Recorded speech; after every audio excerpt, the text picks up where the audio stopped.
Hello, everyone. I am Janita. I am a trauma-informed coach and the founder of the Janita Method.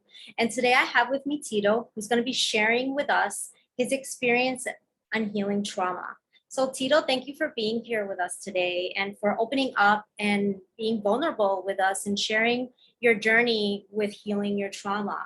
So I want to start with where you were at before we met and you started working with me. So what was the trauma that was affecting your life? It was a few things, actually. A few things I didn't realize until I spoke to you. One of them is probably the start of the trauma was my passing of my father. After that, it kind of amplified all the things that I didn't realize that were so impactful, such as my low self-esteem or subconscious views on life or myself or others, and ultimately just not allowing myself to express myself creatively or using myself as a beacon of positivity. So when you were experiencing that, how do you feel it was impacting your life? Like what areas of your life were affected in a negative way? It almost felt like it was insanity. Like you almost have this seed of hope that keeps you going, but something in you always brings you down. And it's almost like you're screaming into a closed door, but you're the one closing it and not allowing yourself to be free. And it's blinding.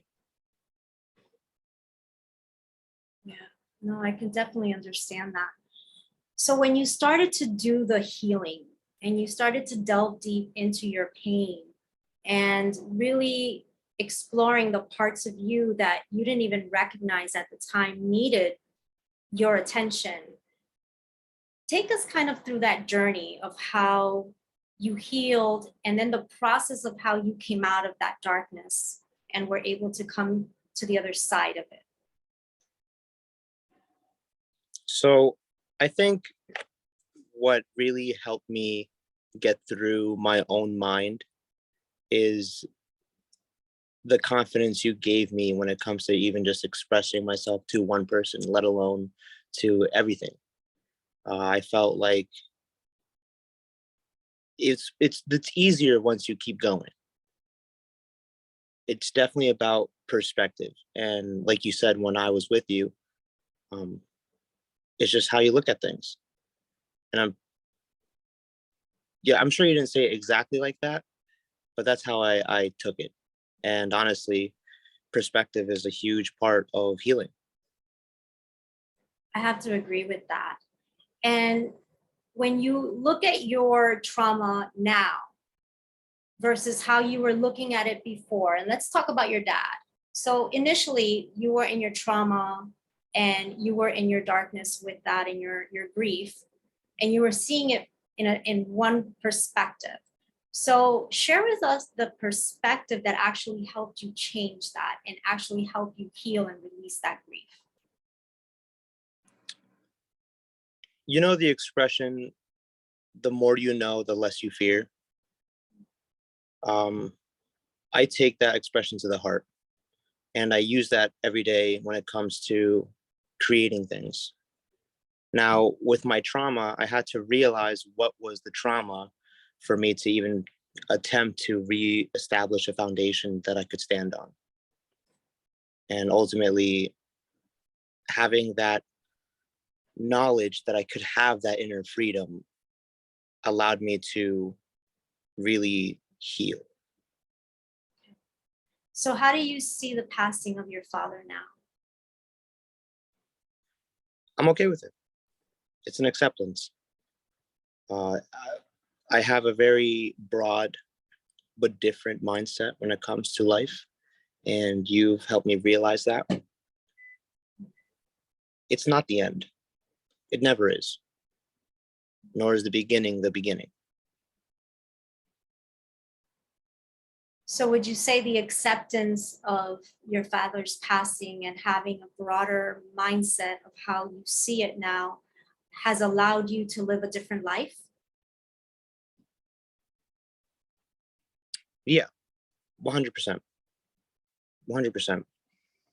My younger self wouldn't be able to comprehend the thoughts that I have now just because of how negative it is, and ultimately trying to bury itself beneath it. So what areas of your life do you feel have improved after you healed?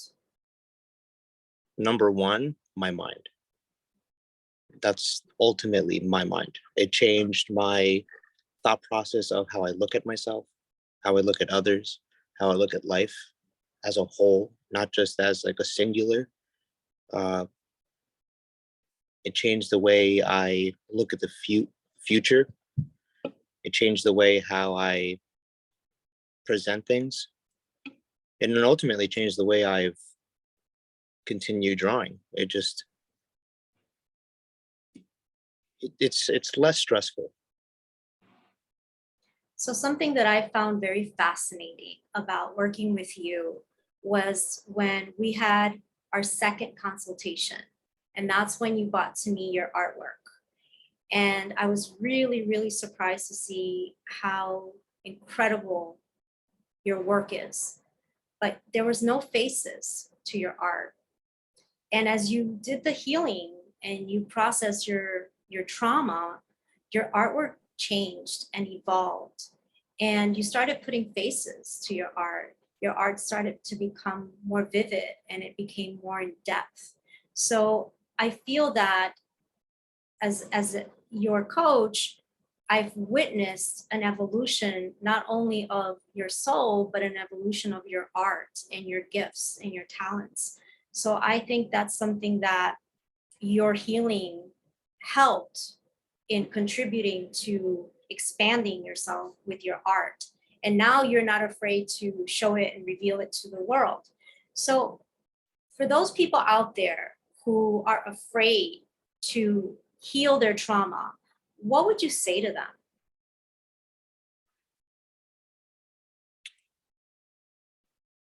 Baby steps. Baby steps. Take your time. There's no rush in life. Time is just a concept that people make when they're late. Um, it's almost like a road. And whether you're focusing on art or cooking or mental growth or exercise, if you walk with it, it'll grow with you. If you put it down and you walk away, sure, you've made distance, but that rock has been the same place you left it. And it takes time for it to grow with you. But if you hold on to it, and I use that reference hope, it gets better. And it does. It definitely does get better. So, Tito, if you were to describe through your experience the method that I use to help heal trauma, what would that be for you? Could you repeat that? Yeah. So, like, if you were to think about how your process was in our sessions and how you actually healed through that process, how would you describe it? Okay. Um, it's almost like you're trying to find an immunity to your sadness. And you know how like people say that if something's too hot, you take your hand off and don't touch it again. But with sadness and happiness, they go hand in hand. It's that yin and yang, and you can't accept the happiness without the sadness. You can't accept the sadness without the happiness. And ultimately, I feel like knowing that really gave me a grasp of a wheel and letting it continue rolling on instead of stopping it or taking my hand off the flame. That's a great way to describe that. So, is there anything else you feel that people out there need to know or need to hear from you about healing and the benefits of healing trauma? Yeah, I actually do. I almost feel like I figured out how to read the manual of life. You know, I'm not saying I know the secrets or I know what the end looks like, but I definitely know how to read it now. And it's going to sound cliche, but um, love. Love is the strongest frequency, no matter what language or what race or species. Love is something that you can always recognize, and not just recognize, but feel. And that's one of the biggest things in a session is bringing love into your pain. Because when you can bring love into anything, it dissolves fear, it dissolves pain, it dissolves all negativity, and it connects you to your true essence of who you truly are.